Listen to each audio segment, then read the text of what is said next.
Okay. So the first time it looked like a sleep-deprived, coffee and work-addicted 20-year-old me, having what can only be described as stroke-like symptoms, except they were happening to me while I was driving 400 series highways. The second time was different.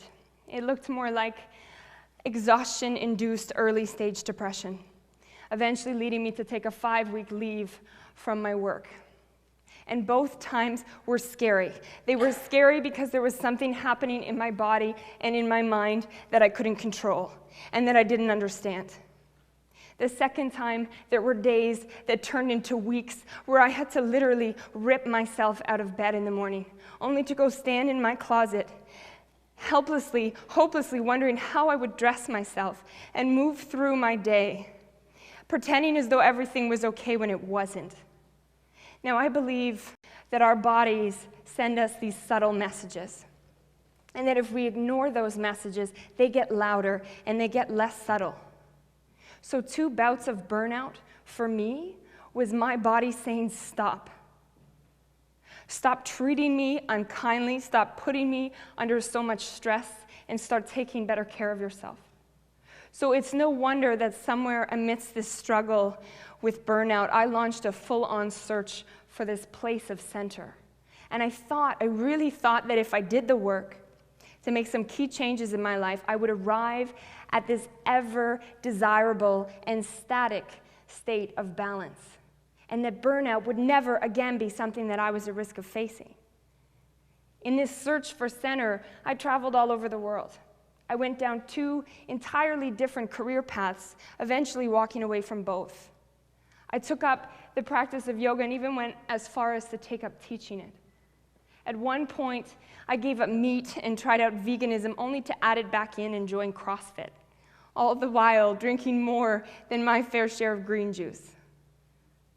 In my search, I remember what now feels like dozens of doctor's appointments and doctors who ran me through what feels like dozens of tests. I remember moving from wanting success as a corporate career woman to studying Buddhist philosophy and picturing what my life would be like if I were to run off and live in a faraway monastery.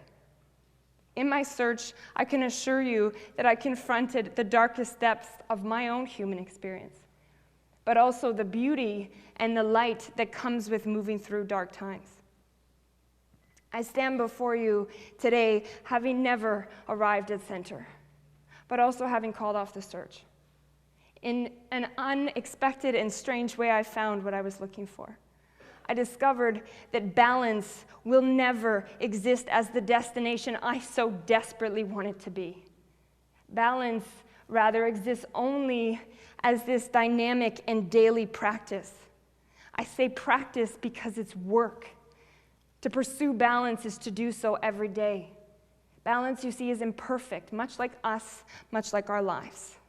It's a lot like this juggling act of ever-changing priorities and external circumstances. It ebbs and it flows to its own rhythm, its own beat. And it's when we accept this fact that we open ourselves to the very experience of being human. Nothing is permanent. Nothing ever stays the same, and what works one day might not work the next. Balance is work. Balance is a moving target.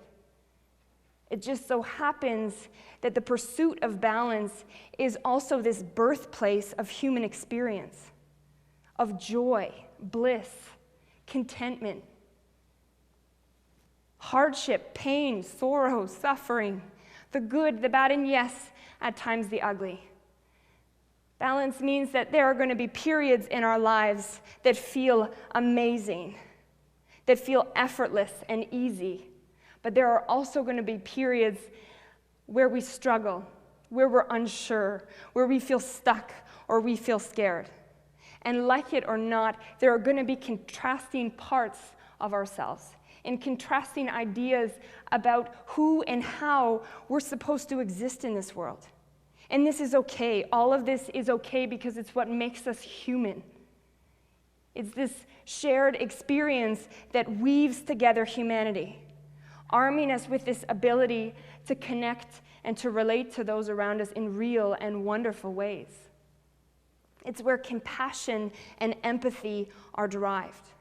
It's where we build bridges between our individual identities and that of those around us.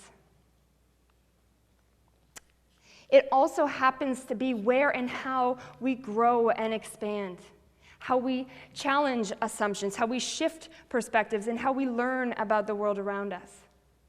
So this then suggests that arriving at this endlessly sought after and static state of balance would only stand to deny us of the very emotions and experiences that come part and parcel with being human.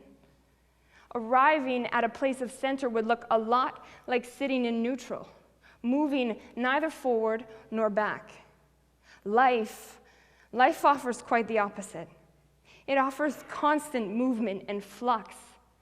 It's a series of beginnings and endings, of hellos and goodbyes, of advancements and setbacks.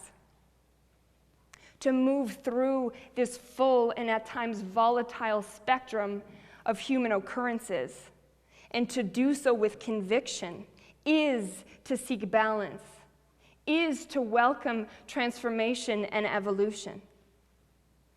So the idea that I present to all of you today is that of meeting the volatility of your humanness head on, all the while knowing that this too shall pass.